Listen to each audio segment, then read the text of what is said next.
All right, good day, BSBA 3A Marketing Management. Today I will be discussing to you internal environment. And you have to remember that this topic is one of the highlights of our subject, environmental marketing. Well, as you can see, once upon a time, again, in the very busy streets of the Philippines, okay, there was a company called Jollibee Food Corporation. This company, it started with a very small ice cream parlor, and it happened in 1975, founded by Tony Tan Cakchon. Over the years, it grew into one of the largest and most successful fast food chains in the country, known for its delicious fried chicken, burgers, sweet spaghetti. Within Jollibee's internal environment, there were several key elements. For example, is of course its culture, company culture. It really shows a unique and vibrant company culture that really emphasized warmth, family values, customer service. Employees were trained to embody these values and they create a welcoming and friendly atmosphere in the restaurants. Another is the management style of Jollibee Food Corporation, which is known for its hands-on approach and strategic decision making. They really prioritized innovation and were always on the lookout of new opportunities to expand and to improve their offerings. Another is workforce. Jollibee had a diverse and dedicated workforce, manpower, ranging from the frontline staff in the restaurant to corporate executives. They valued teamwork and collaboration, which really contributed to the success in delivering quality food and service to customer. Another is supply chain. Behind the scenes, Jollibee's supply chain played a very crucial role in ensuring the of course, availability of ingredients and raw materials that are needed to run the restaurant smoothly. They work closely with suppliers to maintain high standards of quality and consistency. As technology evolved, Jollibee embraced digital innovation to streamline operations, to enhance customer experiences, stay competitive in the market. These actually include adoption of online ordering platforms, digital payment systems, data analytic tools to better understand customer preferences. Despite its success, we can say that Jollibee faced challenges with its internal environment. Like competition, the fast food industry in the Philippines was highly competitive, with both local and international players vying for market share. Jollibee had to continuously innovate and differentiate itself to stay ahead of the competition. Like many companies, Jollibee grappled with labor-related issues such as employee turnover, labor disputes, ensuring fair working conditions for its workforce. These challenges required careful management and proactive measures. Another is supply chain disruptions. From time to time, Jollibee faced supply chain disruptions due to factors like natural resources, transportation issues, changes in company regulations, or changes in regulations. And these disruptions could also impact the availability of ingredients and affect the company's ability to serve its customer. Despite these challenges, Jollibee Food Corporation remains resilient, adapting to changes in its internal environment while staying true to its core values and commitment to delivering joy and satisfaction to Filipino families through delicious food and memorable dining experience. Well, at the end of the discussion, just to give you some heads up, I want you to understand and I want to help you learn about the things inside the company that affect how it operates. We'll talk about why these things are important, how they can influence the company, and the problems the company might encounter because of them. And of course, our learning objectives for this lesson is at the end of the discussion I am expecting that you will be familiar with the different types of internal environmental factors, and you can already discuss its impact in environmental marketing, as simple as how or you can already define internal marketing or internal environment. You can also identify the challenges faced by the businesses in internal environment. All right, so let's start. Imagine you're inside a big store like 7-Eleven. The internal environment of 7-Eleven includes everything that is inside the store that can impact how the store operates and how customers experience it. The climate, this doesn't mean the weather inside the store. It refers to the overall atmosphere and the mood among employees and managers. Are they happy and motivated, or they are stressed and unhappy? Culture, every store has its own vibe or culture. At 7-Eleven, they might have a culture of convenience and fast service where customers expect quick transactions and friendly interactions. The machines and the equipment that they use, think about the machines and equipment of 7-Eleven. The one that they're using, like cash registers, the refrigerators for cold drinks, the coffee machines, these are essentials for running the store smoothly. And of course, the work and the work processes, which includes how employees do their jobs and the process they follow. For example, how they stock the shelves, handle the cash transactions, and clean the store. And of course, the members in this context, we refer to the employees who work at 7-Eleven. They are a crucial part of the internal environment because they interact directly with customers and they keep the store running. The managers play a big role in shaping the internal environment. They make decisions about stuffing, like store layout, promotions that can affect how the store operates, and management methods, which is about how managers manage the store and its employees. For instance, do they use a hands-on approach or do they give employees a lot of independence? Well, it is something that we have to consider in internal environment. Okay, so let's proceed to the types of internal environmental factors. The factors which are under the control of the organization, but it can influence the business's strategy and other decisions that are learned as internal factors. Value system, which includes the rules and beliefs that guide how employees behave and make decisions within their company. For example, Google's value system emphasizes innovation, collaboration, casual work environment. Employees are encouraged to take the risk and think creatively. Vision, mission, and objectives. Every company has a vision and it is where it wants to be the future. Like vision statement answers the question, what do you want to become? A mission defines its purpose, its specific objectives to achieve its goal. For instance, Tesla's vision is to achieve or to accelerate the world's transition to sustainable energy.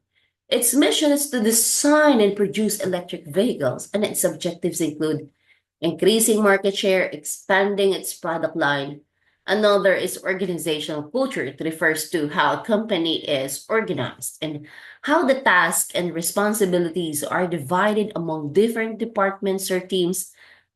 An example is Apple Incorporated, which has a functional organizational structure where employees are grouped by specialty areas such as design, engineering, marketing.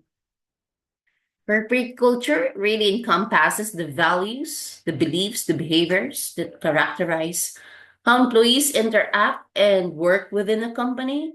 A well-known example is the corporate culture at Zappos, which prioritizes customer service, employee empowerment, and a fun, quick, work environment. Human resources are the people who work for a company and their skills, their knowledge, and their abilities. Amazon is an example of a company that heavily invests in its human resources through training programs, career development opportunities, and competitive compensation packages. Another is physical resources and technological capabilities. These are the tangible assets a company owns, such as building, equipment, inventory. For example, Walmart's physical resources include its vast network of stores and distribution centers. Technological capabilities refer to a company's ability to use technology effectively so they can improve their operations and stay competitive.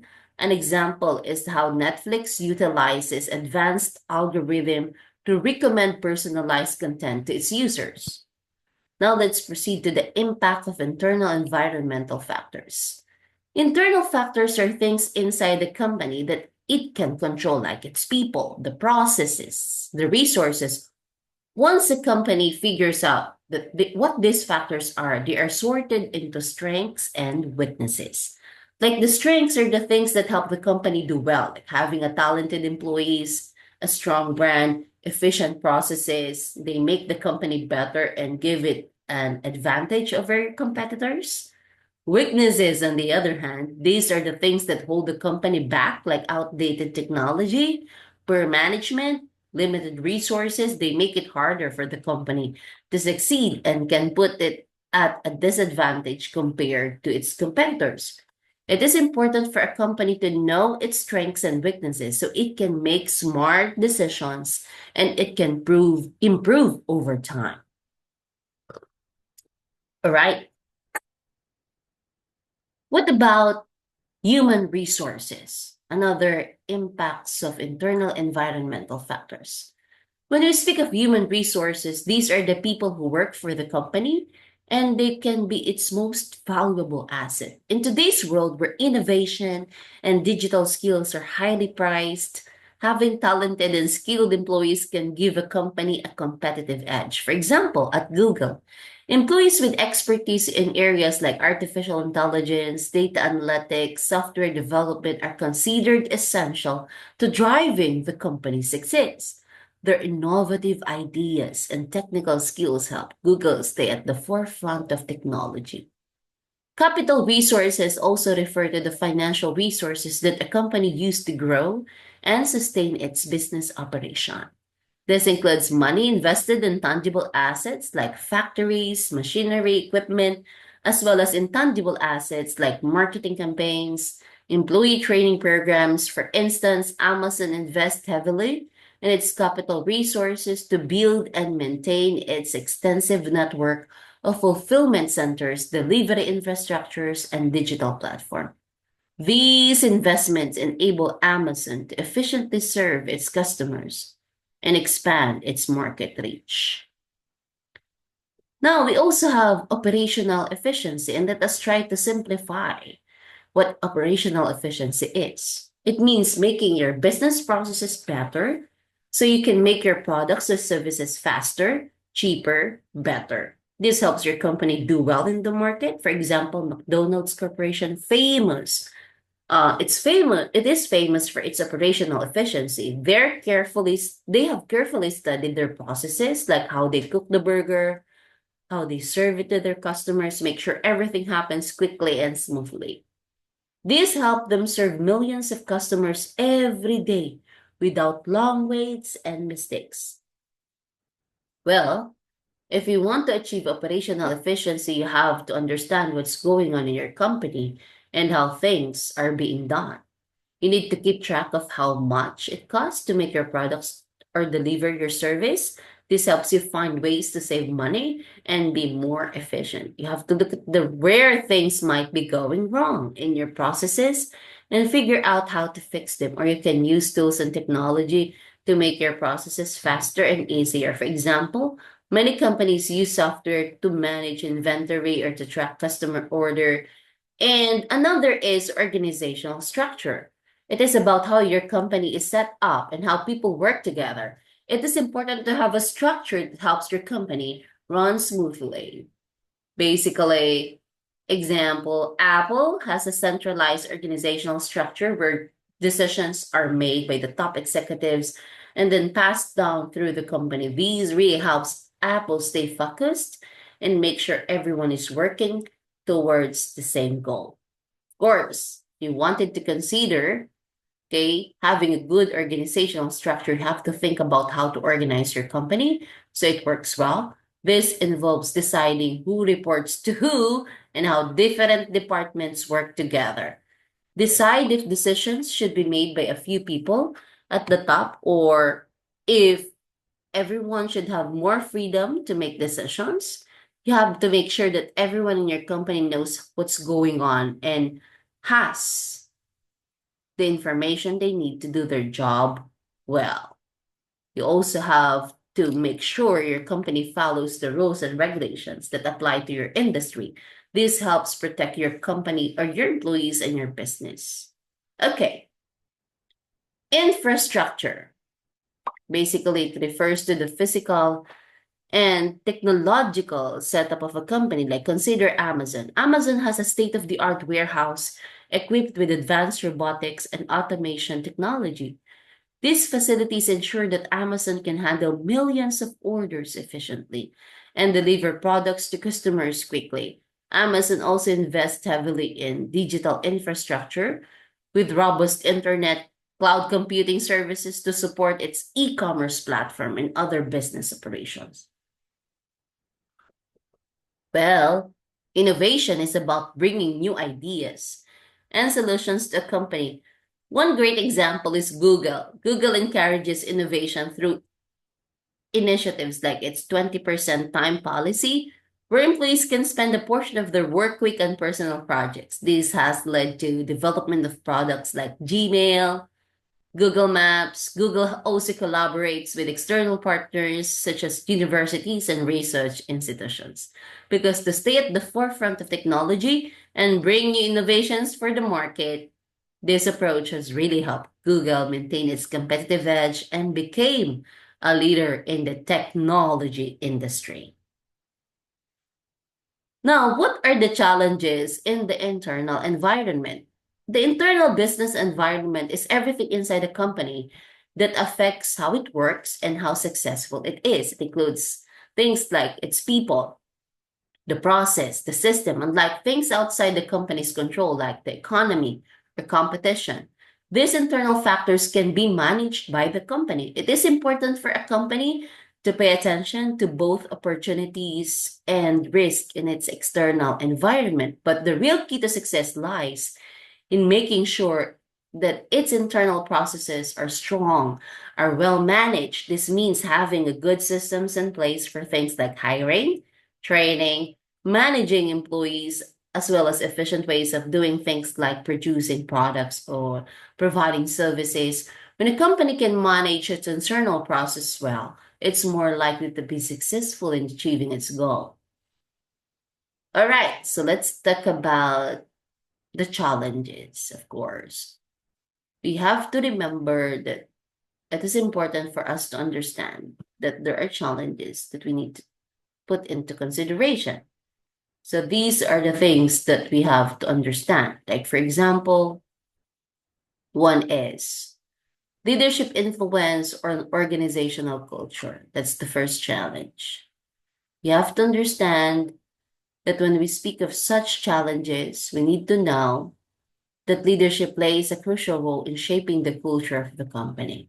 For example, Uber faced challenges to related to internal environment due to leadership issues. The former CEO Travis Kalanick's aggressive leadership style contributed to the toxic work culture characterized by harassment allegations and unethical behavior. This negatively impacted employees' morale and tarnished the company's reputation. Another is, of course, we also have employee value and communication effectiveness. For the company facing its internal environment is valuing employees maintaining effective communication. Example of this is seen in the case of Wells Fargo. The company's internal environment was marred by a scandal involving fraudulent account openings. This unethical behavior stemmed from pressure on employees to meet unrealistic sales target, leading to a lack of trust and communication breakdowns within the organization. Family-friendly environment. You know, creating a family-friendly environment or work environment can also be a challenge for companies. For instance, Amazon faced criticism for its demanding work culture, particularly in its fulfillment centers. Reports of long working hours, strenuous conditions, and limited work-life balance raised concerns about employees' well-being and contributed to negative perceptions of the company's internal environment. Well, as you can see, okay, you also have to consider organizational and operational procedures, which are all about how a company manages its day-to-day tasks and administrative functions. It includes things like keeping the records organized and accurate, making sure that the supply chain runs smoothly, having reliable information technology systems. If these things aren't taken care of, it can lead to problems like disruptions in getting the products to customers on time or losing important data. For example, consider the case of Target in 2013. The company's experienced a major data breach due to weaknesses in its IT system, which led to the theft of millions of customers' credit card information. This incident damaged Target's reputation and caused financial losses. A strategic risk. These are the factors that can affect the company's ability to achieve its long-term goals and plans. This risk could come from the changes in technology or the shifts in customer preferences. They are called strategic because they can change how customers see the company's product or services. Example is a blockbuster's failure to adopt to changes in technology and customer demand.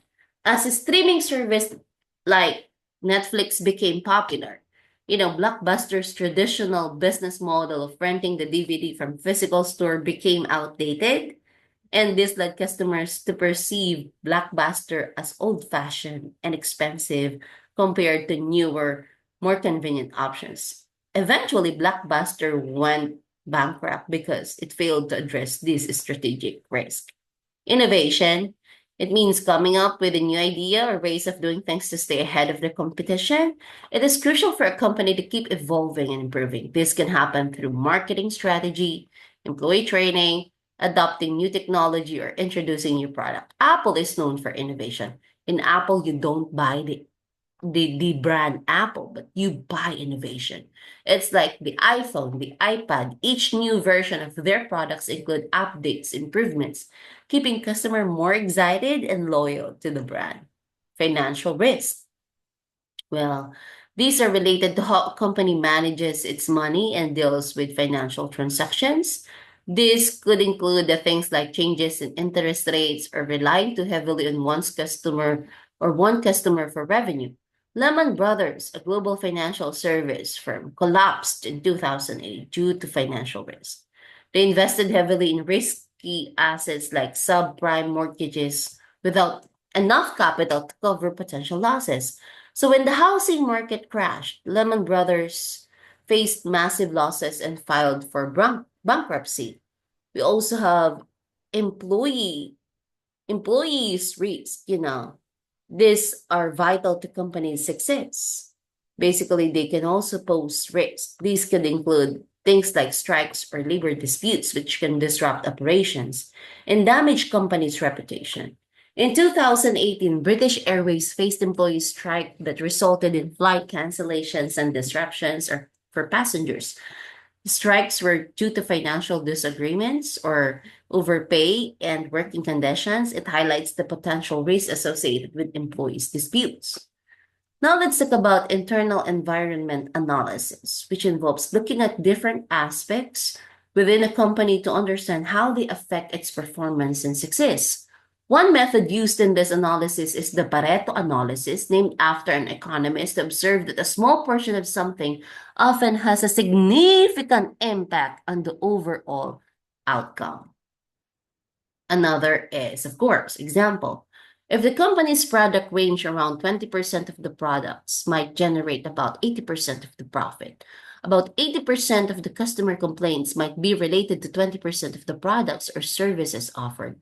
Approximately 20% of the employees might be responsible for generating about 80% of the company's revenue. During the meeting, roughly 80% of the decisions might be made in the 20% of the total meeting time. All right.